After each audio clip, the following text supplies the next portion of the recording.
So, good morning. It's Saturday and it's December 14th. I want to go to a circus today. I will try to go to a circus today if I can finish some of the tasks that I need to finish for the online class that I'm taking. I'm also late on my lesson plans. I've been trying to think what I want to do this last week before we go on a break, which is going to be about 2 weeks. I don't want to overwhelm my students, but also I need to have something to give them to do. I want to catch up on labs.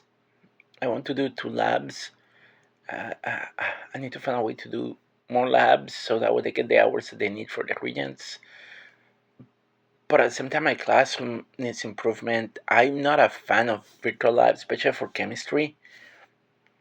I feel like virtual labs, even though it's like playing a video game, um, they teach very little, and I don't have labs for everything, and there are activities that one can do without having to go overly crazy.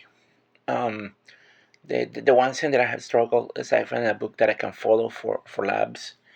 Um, Also this morning, like I said, I just woke up. I'm eating Scooby snacks. I'm eating Scooby snacks. Yeah, these are Scooby snacks. I love these crackers. They're graham cracker, but they're shaped like a little doggy bone. And again, I just watched Scooby Doo the cartoon, and there was always that feeling of watching the cartoon. I wanted to eat Scooby snacks. So yeah, yeah, yeah. On top of that, I'm trying to find my brain with everything that happened this week because I was observed during class this week, and I didn't do good. I'm going to admit it. I didn't do good. I do love science. I do love math. I mean, I went to school for engineering. Um, I I was expecting that I was going to fail, but I didn't expect it that I was going to fail so badly. Um, but here I am. I failed super badly, and I just been seeing some of the things that have been crushing. It's like motivation. I see the motivation of some of the students to learn science, like especially environmental science. I went for environmental engineering, and the reason I went for environmental engineering is because I always that I always was curious when I was younger. Like, okay, we manufacture things, we do things, but I noticed that there's an impact of the activities that we humans do. I saw a lot of construction growing up in Puerto Rico, and the construction projects how we start. They take an area and they clear it out, like whatever vegetation and things are there, they clear it out, like because they're going to construct, so they have to work the land, put it to level, and that kind of stuff. And it started hitting, my gosh, we have a nice area there that is beautiful, it's green, there's vegetation there, there are plants, trees living in that area, and all of a sudden they just bring that down just to have a construction project. And then I also began thinking about, like, okay, so if we manufacture things, what happened to the waste? Where did that waste go? Um, so I had an inclination towards the environment, and that's why I ended up, when I went to chemical engineering and I discovered that I could do environmental engineering, I went and studied, took some courses in environmental engineering, got a certificate when I finished my bachelor's degree, and then I did a master's in environmental engineering in Puerto Rico. I still like the environment. I still like science. I also like theater arts because I have always liked professional wrestling, and I got into professional wrestling when I was finishing my bachelor's degree, and I somehow fell in love too with theater arts. I mean, engineering per se and science is an art because sometimes you have to think outside of the box to solve some problems, honestly, and the, and then later I've been interested in learning about cars and wanted to learn about computers, be interested in clean energy. And clean energy is a thing because, like, in Puerto Rico, with power being an issue down there in Puerto Rico, people are trying to find alternative sources of energy. We are so connected to electricity and electronic devices. We need energy. And a case in Puerto Rico where they depend on old power plants that use fossil fuels, and those plants being outdated, people have had the need to find alternative sources of fuel. And and one of the things that people are, or technologies to provide electricity. And in the case of Puerto Rico, some people have gotten the solar energy way. And my parents, they installed in their house they install solar panels, and I got the interest to learn how to design those systems.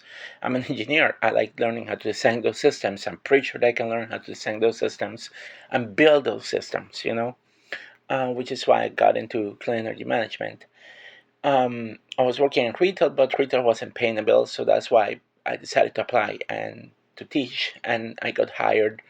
I was teaching math, and now I'm teaching science, chemistry and environmental science. And I get the subjects that I'm teaching can be difficult. Like chemistry is a difficult subject. Chemistry is not an easy subject. Like in college, I did good, but it's also one of the skills that I have. Is like I know I can memorize stuff in my brain. I can read stuff and quickly understand the concept. Grasp the concept of what they're explaining because my brain thinks in has a good imagination. And you need to have a good imagination if you go for something like engineering. Um, you also have to read a lot. A lot of people think that science is just like, oh no, let's do stuff, let's just make stuff. No, you have to have observation skills. This is happening. Why is this happening? Like I even though sometimes I may not read my classroom, I sometimes observe how the students are doing things, and I can see. I mean, it's like magicians. I like magic. I watch magic shows. I decided to teach myself one of the to do magic tricks. And one of my favorite magic tricks is the cups and balls. And I never had anybody taught me that. I found videos, I practiced, I learned how to do the hand movements, and I practice. Every single life you have to practice, you have to study.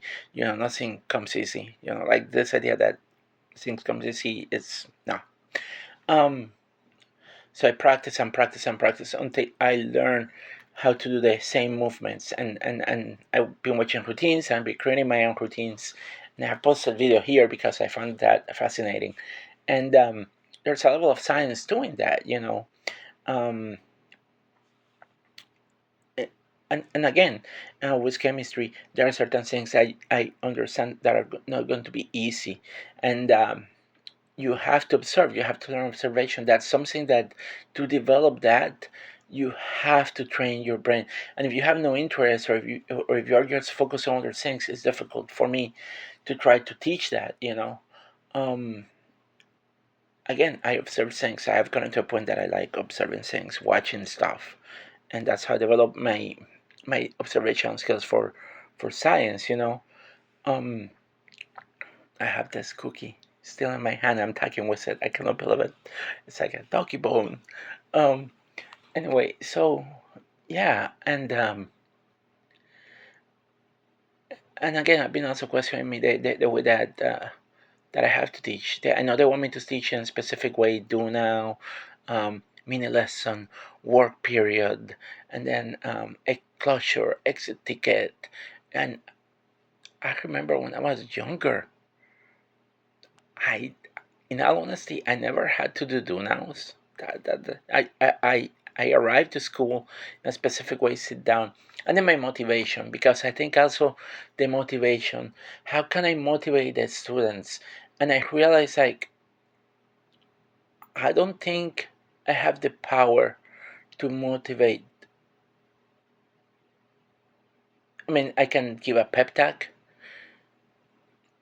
to try to motivate people, to try to motivate kids as how this is important, but their arguments sometimes like, how does this will help me in life? I think there's a disconnection of like if it doesn't affect them, they are not going to care. And in chemistry is in everyday life. From the soaps we use to clean our skin, from the medicines that we take, from the medicines that we found without any prescription. We need to know chemistry. We need to know their understanding of those things.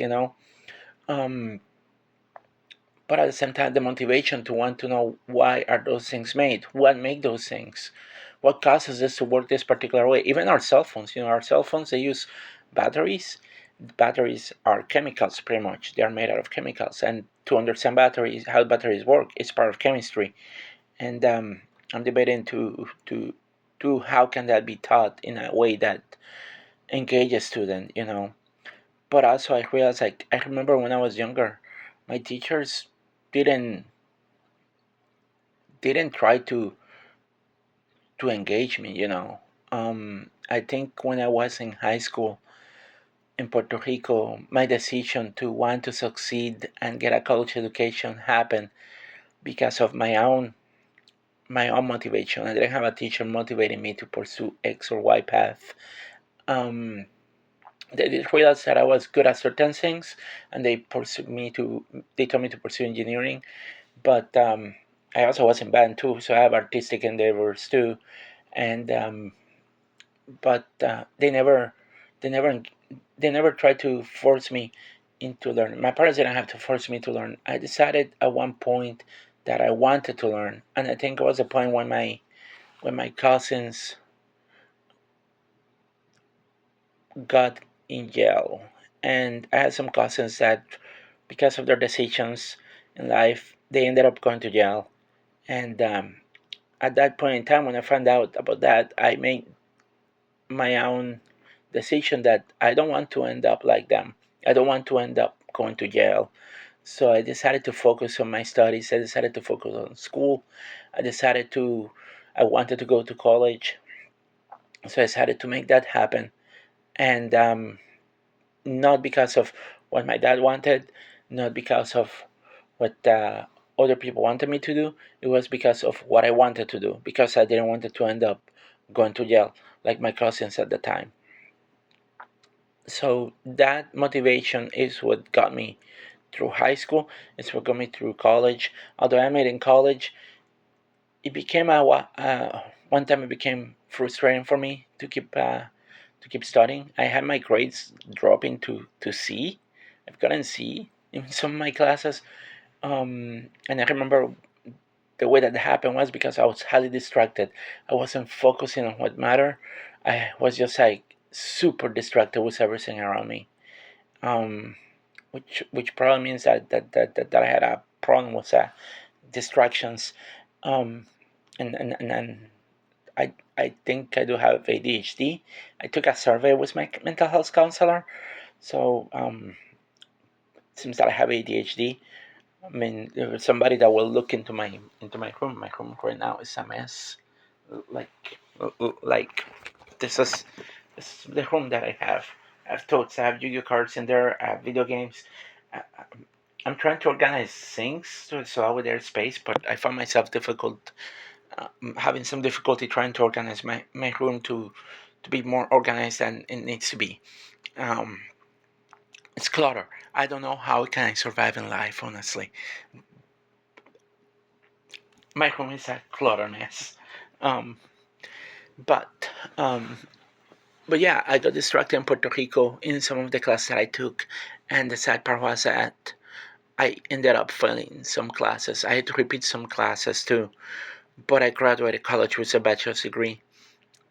The problem was the GPA was too low, and it didn't guarantee me uh, that I was going to be able to get a good job. So that's why I went and did a master's degree to prove myself that, hey, I can increase this GPA and I can finish a master's degree. And if I finish a master's degree, people are going to overlook the fact that my they're going to ignore the grades that I had when I was in doing my bachelor's degree. So they will focus more on the fact like, oh, you have a master's degree, you finish a master's degree, and finishing a master's degree is not easy. Finishing a master's degree is not easy. Finishing a PhD degree is also not easy. I tried to go for the PhD. I just ran out of money.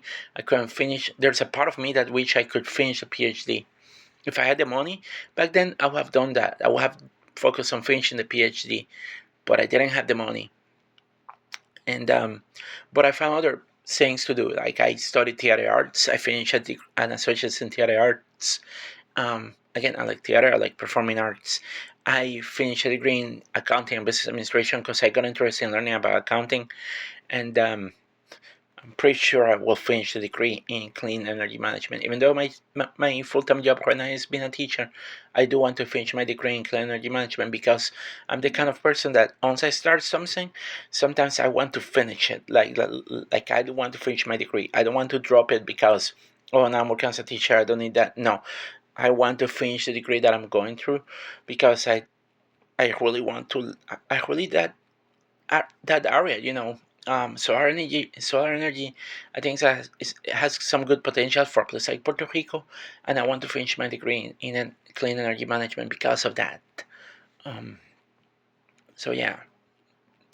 In any case, that's how I got. Happy Friday. I mean, Saturday.